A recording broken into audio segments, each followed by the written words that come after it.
and better lipstick, and you had to look like this and do like that. And frankly, I did wish I'd listened this morning, because if I'd put on pantyhose, I'd have been warmer, but I did not listen because I only wear pantyhose to show houses. And y'all know why? Because if fleas land on you, you can wipe them off. Oh my goodness. Let me write that down. Tip for you for today. See, you have not left your NAR experience. Guys, you have missed that. So we're going to talk about igniting passion a little bit. Y'all are writing that down, aren't you? This is hilarious. Carrie, I hope you got that on your live stream, because that's going to generate some commentary. Who knows what this skit is right here? That's who's on first. Who are the comedians? Abbott and Costello. All the young people in the room will have to look it up later. I ain't got time to show y'all the video. But this was back when comedy was cerebral. It wasn't gross or tacky or any of that. It made you think. And if you remember this particular skit and what happens in the conversation, they're talking about what sport? Baseball. Baseball.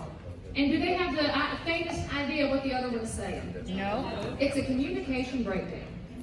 So if you want to think about who you are as a leader and how your personality plays into that and where you are in your space and what you've been told, you start realizing that if you let all of that stuff into your head, it messes you up and it kills your communication.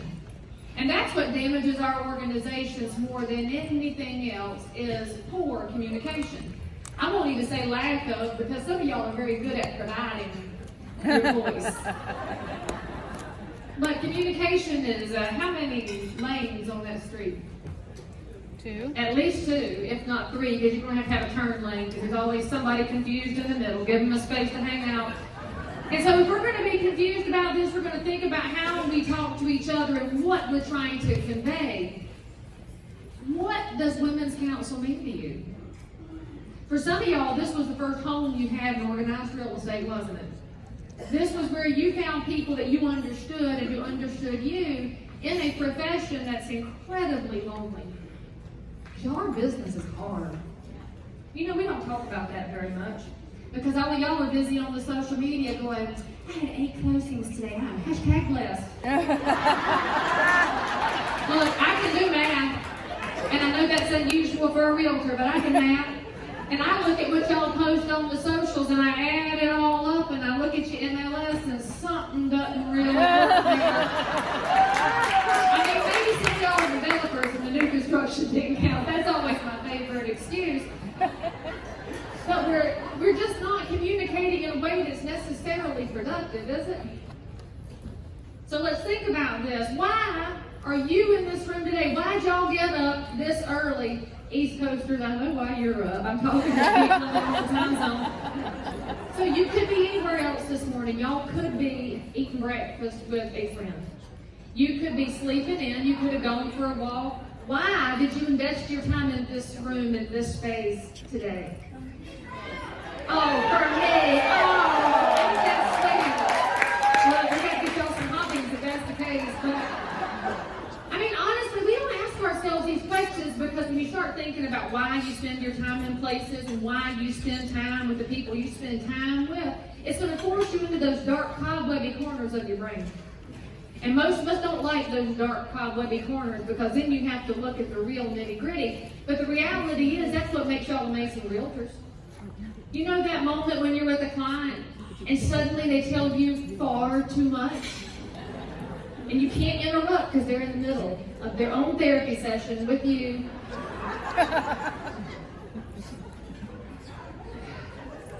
All I asked was if y'all like the carpet. And it's just out there now, and you can't stop it, because they trust you. They got to some point with you that their barriers came down because something in you enabled them to find that space. Leadership shouldn't look any different than that. You can't blow your way into the room and take it by force, which is kind of how we assume leadership looks. Leadership happens when people around you understand why you're in the space. And they understand that you're an okay person for them to let their walls down around. Now, it's hard to be that person, because you are going to be told things you don't want to hear. Any of y'all enjoy those conversations? They're not the good ones. but they lead to the goodness. I had had an inordinate amount of realtors cry on my shoulder. Because I have a policy, nobody cries alone in my presence. Anybody else have that policy? I think it was Dolly Parton that said that on Steel Magnolias, and I'm like, I love that part there.